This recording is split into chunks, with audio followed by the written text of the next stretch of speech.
Okay, so welcome to our online session about cooperative learning. Cooperative learning is one of those timeless teaching strategies, one of those tips, tools in your toolbox that just seems never to get old. This is not by no means any kind of new strategy. It's something that was developed more than 30, 40 years ago. But as you'll see, I think, as students change, as the classroom changes and technology changes, cooperative learning, I think you'll find, is one of the constants in terms of strategies that you will have success with in the classroom. So this week's agenda started with our class earlier in this week where we actually used one of the most basic cooperative models, the jigsaw model, and walked through that model as a class, used that model to help us learn some of the basic research behind cooperative learning. And now we're going to dig a little bit deeper, I guess, into the whys with cooperative learning and talk a little bit about some of the benefits to students, as well as some of the early stages of cooperative learning. And we'll also walk through another sample cooperative learning model. So we started earlier on this week talking about the concept of essential skills or 21st century skills. This really goes back to the very famous Grant Wiggins quote when he said, "The goal of school is not to make students better at school." It's one of those things that as we get caught up in our jobs, we don't think about too much, but it's important to keep in the back of your mind that the discrete pieces of content that we teach to students, although we do it and we're passionate about our subject, that we really have to realize that students are only with us for a very small fraction of their lives. And the bulk of their life is going to be dedicated to something probably very different. And for the most part, their success is not necessarily going to be based on the recall of certain definitions or terms or even formulas that we might teach them, but it's going to be whether or not they develop the kinds of universal skills that you see in front of you right here. These really are the skills that will determine whether or not students have success. Now, we can create situations in our classroom that revolve around our content that will provide students with an opportunity and guidance to develop these essential skills. And that's really what the bulk of this course focuses on. So these are the skills that we talked about this week. These really are those essential 21st century skills. And these are the skills that we hope tools like cooperative learning can help our students develop. So in addition to those 21st century skills, we have to make sure that we don't forget about the soft skills. That for the most part, relationships are going to play a huge role in student success, and their ability to be very introspective and reflective about their interactions with other humans, their ability to manage their emotions, particularly in times of conflict, and their ability to make good judgment calls in difficult social situations. These are going to be just as critical as all of the other skills we've talked about this week. And again, we hope that cooperative learning can be another tool to help us provide opportunities and guidance for students to develop these critical skills as well.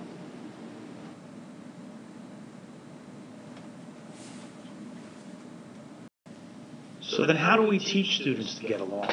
How do we teach them to not only be a teammate, but be a better teammate and make others around them better? When we think about our students in the business world, we realize that they're probably, depending upon what kind of job they have, they're probably going to be interacting with clients or customers. And how do we teach them to relate well to those clients or customers? And like we said in the previous slide, managing your emotions, particularly in difficult situations. How do we provide students with opportunities and guidance to do that? And how do we provide them with the motivation to want to do that? And how do we keep them motivated? How do we harness their natural desire to be social as teens and their natural desire to be wanted by the group? How do we harness that to motivate them? And how do we help to teach them to take the initiative in different situations?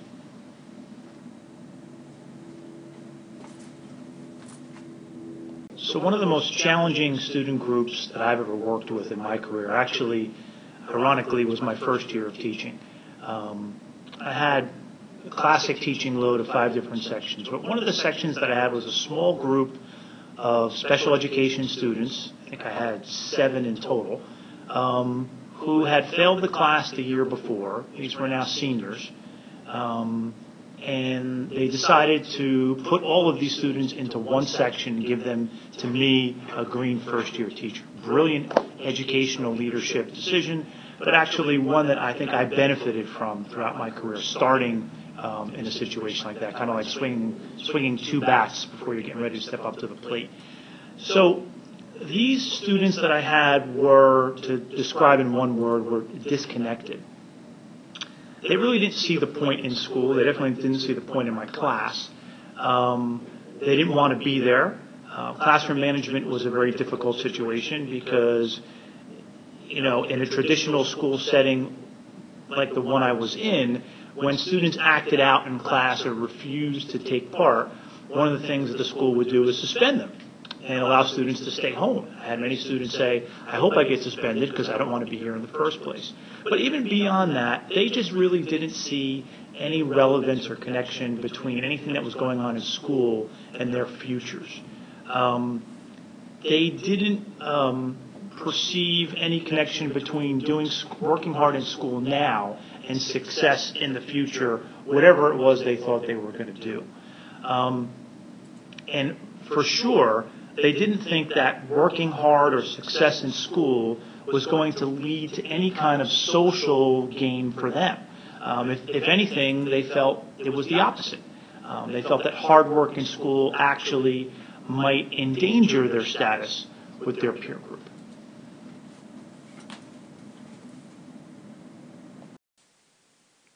So, in a nutshell, the kinds of cooperative learning models that we're going to discuss can address a lot of these problems. Whether we're talking about the creating opportunities for students to develop essential skills, whether it's collaborative problem-solving skills or communication and interpersonal skills, cooperative learning can definitely provide those opportunities to students. But I think even more importantly, it can help address the issue of the way adolescent students value hard work and the way hard work in class is valued by the group. And that's, I think, probably the most important dynamic of a cooperative learning model. So as we said before, cooperative learning is definitely nothing new. The actual structured models that we're going to discuss were really born in the 1980s, but as you can see, the research behind cooperative learning started way before that. First starting out with researchers finding out that people that knew how to cooperate tended to be more successful, no surprise. And then as we got into the 70s, researchers started to actually find that certain skills, communication skills and the other kinds of essential skills we've been talking about, actually were developed when students learned in this fashion. So most of the cooperative learning models, and particularly the one we're going to discuss, Jigsaw, really boil down to 2 major paradigm shifts from the instructional models that we're used to. First and foremost, it's the shift from a teacher-directed model, that sage on the stage kind of thing where the teacher's up in front of the room and most of the activity revolves around the teacher, to a student-directed model where the teacher becomes the guide on the side and all the learning is really revolves around the activity and the thinking of the student. The other essential piece of this model is the concept of positive interdependence. This is kind of where the name Jigsaw comes along, the sense that every student contributes a piece of the puzzle. The way that these models work is the teacher has to come up with challenges that the only way that a group can solve this particular challenge is if every single student contributes something, fulfills their role, answers their sub-problem, however you want to put it. But everybody needs to contribute in order for the group to succeed, and we call that positive interdependence. I think this positive interdependence concept is probably the most challenging part of cooperative learning from an instructional design standpoint, probably because, like a lot of great things in teaching, it's not formulaic. You really have to have a very deep understanding of your content and be very creative with coming up with questions, problems, or challenges that can create this positive interdependence dynamic where every student needs to contribute their piece of the puzzle in order for the group to succeed. So let's walk through one of these jigsaw models. This one I refer to as a jigsaw project model, and the term project usually makes people think about longer, more extensive kinds of activities, but it can be shortened up as well. As you'll see later on in the semester, we'll talk about inquiry-based teaching. I think you'll see a lot of similarities between inquiry-based teaching and this jigsaw model we're going to talk about right here. So, like any lesson, project, activity, you need to start with a hook. I think a good example of this model, worked on a project years ago, an interdisciplinary project between myself as a social studies teacher and our physics teacher. And the challenge that the project revolved around was what happened to the USS Maine. The USS Maine was a battleship that mysteriously exploded in Havana Harbor in the late 1800s. It's an historically it's a significant event because it's the spark that starts the Spanish-American War. But it's also an interesting scientific event in that there's a lot of controversy about what happened to the ship. At the time, most people, and actually particularly the American media, presented the disaster as the result of Spanish terrorists. And obviously you can imagine that's what incited the American people to want to declare war against Spain. But since then, we have explored the possibility that the ship may have spontaneously combusted due to the oxidation of coal dust in the ship's coal bunkers, which ignited ammunition aboard the ship and so on, and resulted in the death of hundreds of American sailors. So we would start this activity up with some kind of hook, images of the explosion, stories, video, multimedia, just first start off getting students emotionally connected to this problem, and then very superficially talk about the controversy. Was it terrorism? Was it a scientific phenomena and spontaneous combustion? And get students excited about solving that problem. Next, we move into our expert group phase, where we break the students down into groups of 3 to 5, and each group would research and use a variety of different tools to research different types of evidence about the disaster. Some might use newspaper articles. That might be one expert group. Another expert group might use scientific journals to learn about the heat transfer theory and the oxidation of coal dust, and actually get into the formulas of how coal dust can spontaneously get hotter and hotter and hotter to the point of combustion. Another group yet might use expert testimony and actually read or listen to video reenactments of eyewitnesses, sailors who survived, people who were outside the ship or around the ship, and take a look at what they recalled. And all of this is done with the goal of then each expert group transferring the fruits of their research to the rest of the class.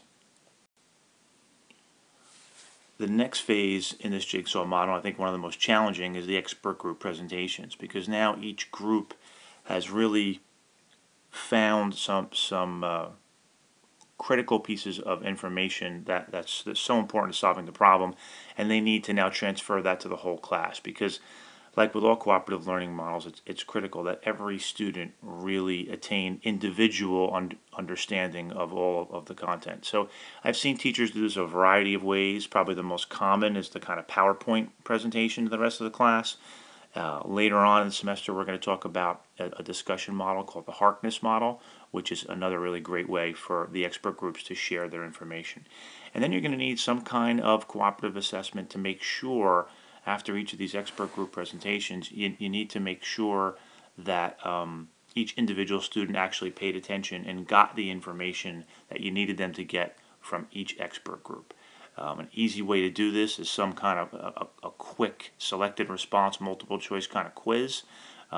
It's critical that you provide some kind of coaching period before that, so each expert group gets to kind of share their notes about what they heard from the other expert groups and coach each other, quiz each other, share information before they take this individual quiz. And depending upon how you want to do that, you could turn those into some kind of cooperative competition as well, where each group's, let's say, average score or cumulative score gets added to some kind of running public competition throughout the year. So the final phase of this model is the application phase, where you're going to now create new groups. And these new groups are going to be composed of at least one representative from each of the expert groups. And this is critical and goes back to that positive interdependence component that we talked about, because now is when they're really going to have to solve the problem, right? So in our what happened to the USS Maine example, now these new application groups have a person from each of the knowledge bases that were used to break up the expert group. So you have a person who's an expert in what the newspapers at the time said. You have a person that's an expert in the mathematical, physical formulas to help understand spontaneous combustion, and so on and so on. But now the goal is for them as a group to really figure out and create an argument for what happened to the USS Maine.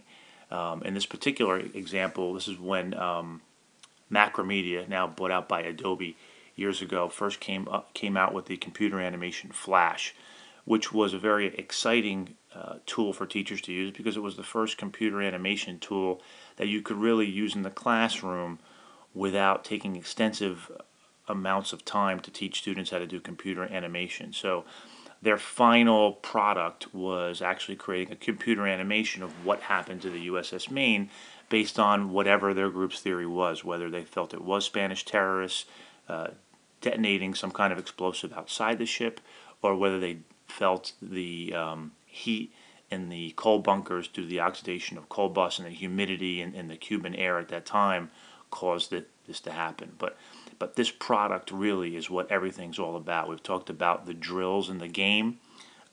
These products are the game. University of Delaware shirt, should be wearing Ramapo colors, but it is football season, so I have to root for my alma mater. So now that we've talked about the basics of cooperative learning and some of the research behind it, you know that you have a lesson plan due in the next couple of weeks or so, and that's going to be a cooperative learning lesson plan. Now, for this exercise, you're not going to complete a full detailed lesson plan, but you're going to respond to a post called Cooperative Learning Lesson Ideas. And you're going to walk us through a very basic idea for your jigsaw lesson. Again, not a full lesson plan with standards and learning objectives and things like that, but just in a narrative kind of way, walk us through a topic, content-wise, that it would cover. Explain to us the question, problem, or challenge that you would pose to the class. Explain to us the subtopics that you would break your content into in order to create that first expert group phase. And then explain what you would have students do in the next phase, the application phase, when you create new groups consisting of a representative from each expert group. How would you have them actually tackle the challenge? All right. Looking forward to seeing your ideas.